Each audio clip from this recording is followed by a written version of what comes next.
حضرتك معروف ان الكارير اللي احنا فيه ده او شغلة الميديكال ريب بتقابل رفض كتير.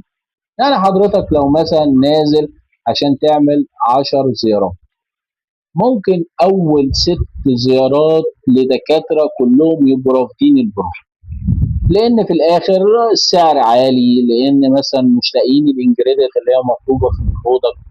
فهل حضرتك هتدخل للدكتور السابع بنفس الحماس اللي كنت داخله الاول دكتور؟ هو بيقيس كده قدرتك على ان انت تحافظ على حماسك لاخر، بيشوفك ان انت حضرتك هتقدر تفصل بين الرفض الشخصي وبين الرفض الوظيفي. هو في الاخر مش بيرفضك عشان شخصك انت، هو بيرفضك لان في الاخر انت ما قدرتش توصل له ان في البرودكت بتاعك فيه بينيفيت مميزه هتفرق معاه وهتفيد البيشنت اللي هو بيكتب له الدواء. فالمشكله مش فيك، المشكله ان انت ما قدرتش توصل البينيفيت بتاعك. فهيبقى الرد بتاع حضرتك لا طبعا يا دكتور، هيبقى عندي نفس الحماس لان انا عندي اصرار على النجاح. ومعنى ان انا ما قدرتش اوصل لاول 5 دكاتره، هيبقى عندي اصرار ان انا اوصل للدكتور السادس واوصل للدكتور السابع. بجانب يا دكتور اللي انا لازم اغير الطريقه اللي انا بتكلم بيها. يعني ممكن اغير الابروتش اللي انا داخل بيها، ممكن اشوف ابروتش اقوى يلفت نظر الدكتور ويخليه انترستد للكول بتاعته وانترستد ان هو يسمع البينفيت بتاعت البرودكت.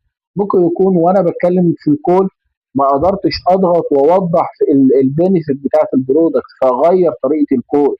لكن في كل الاحوال يا دكتور هيبقى عندي نفس الحماس ونفس الاصرار اللي انا انجح وابدا اخلي دكتور يكتب ويقتنع بالبرودكت.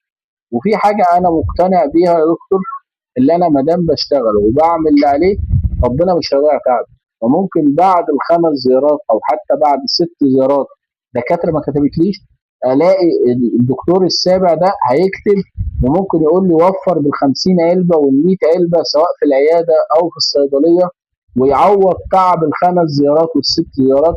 وده اللي في دماغي على طول، ان كل ما تعبت لازم ربنا هيعوض تعبي ده، حتى لو ما كانش في نفس اليوم هيبقى في ايام تانية. وده فعلا اللي بيحصل معانا على المستوى الشخصي.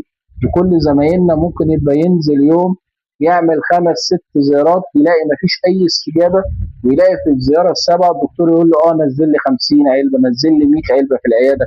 او فعلا لو ما كانش في نفس اليوم تلاقي اليوم الثاني ما شاء الله كل زياره ليها اوردر واوردر كبير كمان.